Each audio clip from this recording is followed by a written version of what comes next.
Okay, moving on to part 3 of migration. I want to talk about types of movement.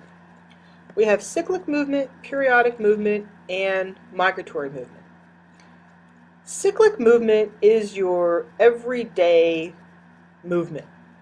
Every day you have a cycle where you get up, you go to work, you go to school, you come home.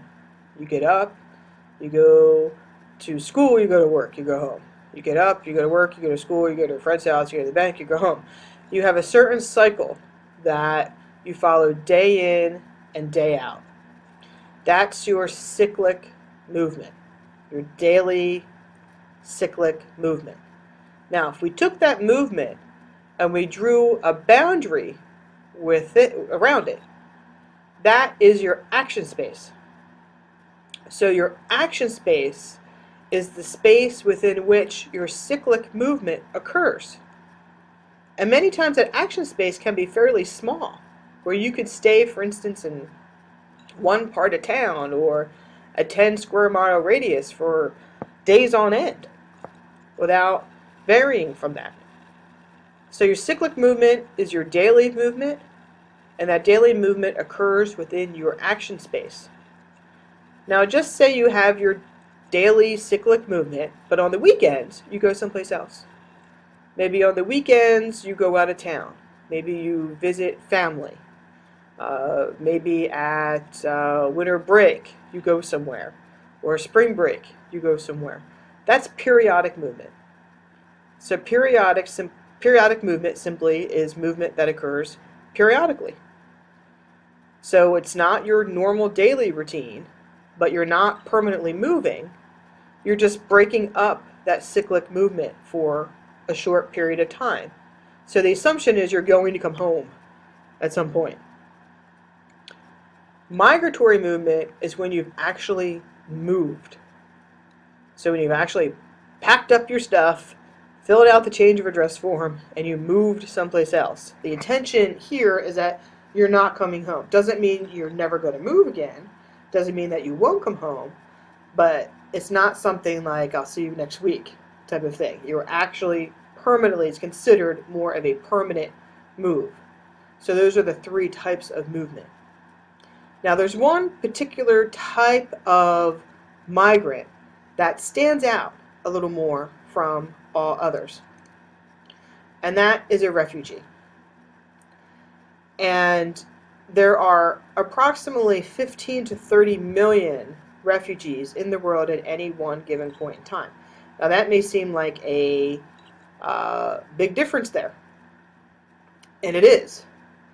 And I'll explain why that is in a minute. Refugees have 3 characteristics that make them a little different than your typical migrant. The first one is that they generally make their first steps with a more primitive means of transportation.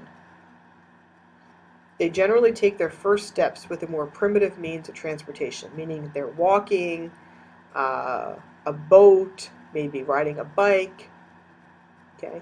In other words, they're not booking airline tickets and things like that. So their first moves are generally very simple. Secondly, they tend to take with them just what they can carry. So they're not packing up boxes and renting U-Hauls and things like that. They take with them just what they can carry, and everything else stays. Because this is usually done last minute. Thirdly, they tend to not have any official documentation. And this is why we don't know the exact number of how many refugees are out there, because they usually don't have any identification. First of all, this, like I said, this is usually done quickly. There may not be time to get official documentation. Secondly, depending upon why they're leaving, having documentation may not be the best option. If they're leaving because of ethnic unrest, for instance, and their identification will list their ethnicity, that might not be something they want to carry around.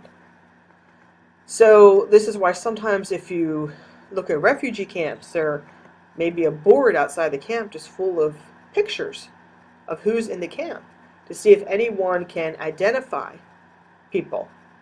So because of this, so many people are double counted, triple counted, or not counted at all. And that's why we have that big gap of approximately 15 to 30, because there are so many that are unaccounted for. So when we think about refugees, sometimes the idea comes up of how much does the media play a role in our coverage of refugees and what we know about refugees. Because like I said, at any given point in time, there could be 15 to 30 million, if not more, refugees out there, but very few of us know anything about it. There might be 1 or 2, 3 tops major events going on in the world where there are refugees, where we might see footage, where we might actually see the lines of people walking. But very often we don't. We don't hear anything about refugees.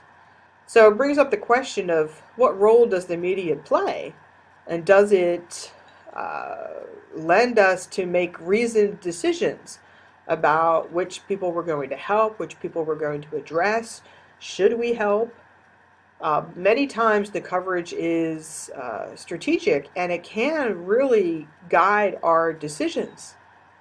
And if we had all the civil wars in the world and all the refugee situations in the world laid out in front of us, we may make a different decision versus if we went by just what we saw on television or media coverage. I always give the example, this has nothing to do with refugees, but I always give the example of the famous SPCA commercial that's on, where you have the animals that have the saddest look ever, and then they got Sarah McLachlan playing in the background. And I mean, I saw this commercial so many times that it just wore me down to the point that I just said, just give me the phone, just let me donate, because it really pulls at the heartstrings. Now, is that a bad move? I don't know, but if I looked at every single organization out there that I could possibly donate to, I may or may not have made the right decision. Okay, like I said, not that it was a bad decision, but it was definitely the commercial that kind of pushed me over the hump to decide to make that particular decision. So it makes you think about whether our decisions are actually reasoned decisions or whether they're decisions based on media coverage of that particular event. And then also another thing to consider is, what is our role? And this is going to be another discussion question. And one question that comes up quite often is, should American military personnel be sent overseas to help refugees if it exposes them to danger? And we've seen this time and time again, and it's controversial every time it happens. And it really comes down to what we feel is the role of our troops. And should there be purely humanitarian efforts, or is the role to guard and protect? And what happens when you're in a situation where no matter which way you go, it could turn out bad? You know, for example, in 1993, for those of you that may have seen Black Hawk Down, you know, not 100% accurate portrayal, but it does give us a sense of what happened when there was the issue in Somalia, and we sent troops in, and Americans saw images of U.S. soldiers being dragged through the streets of Mogadishu. Okay. So that wasn't good.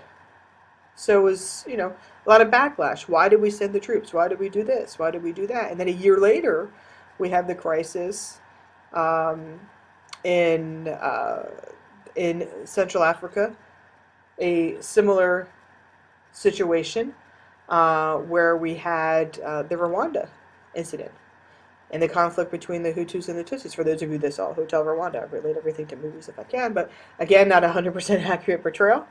But then we had to decide, do we want to send troops? And we got a lot of criticism for not doing enough for that cause. But we have to also understand that that was in 1994. 1993 was the incident in Mogadishu. So then we had to make that decision a year later. Do we want to get involved? Do we not want to get involved? So it's almost damned if you do, damned if you don't. So it's a very, very difficult decision. So that's one question to think about. On the other hand, some can say that the U.S. has a clear interest in humanitarian issues because by one estimate, by 2050, 30% of the world's population is in Africa. And would it be in our best interest to support that part of the world or just to write it off? And would it be better to create a more stable society, a more stable political and economic climate in that area? Again, not easy questions to answer. And then we have the question of, should we accept more refugees? What should be our role? Should we accept more? Should we come to the aid? And many will say, just as with the first question, if we are able to help, we should. We should help if we have the means. Others will say that it's not our job to answer the world's 911 call. And when it comes to accepting more refugees, it's a similar issue. And many will say, yes, we should accept more refugees. Some will say no. And some might be somewhere in between. Some might say, yes, we should accept more refugees, but I don't want them in my city, which happens a lot. This is an issue that comes up a lot in planning. It's an acronym called NIMBY, which means not in my backyard. And planners have to deal with that all the time, where the city has a clear need for something, but nobody wants it near their house. You know, we need to build this, we need a new dump, okay? We need a new power plant, or we need something, but I don't want it in my backyard. Well, it has to be put somewhere. So that's kind of a problem that planners always struggle with and developers always struggle with. This is an analogy to this type of situation that many will say yes. And then there have been cases when it actually happened, when cities have taken in large numbers of refugees from a certain part of the world, that those people then had issues when it came to job allocation and housing and all of those sorts of issues. So again, difficult questions, not easy questions. There aren't right or wrong answers to any of these questions, but they're very good discussion questions. So I would be very interested to see how the discussion goes and what some of your comments are when this is up on the discussion board.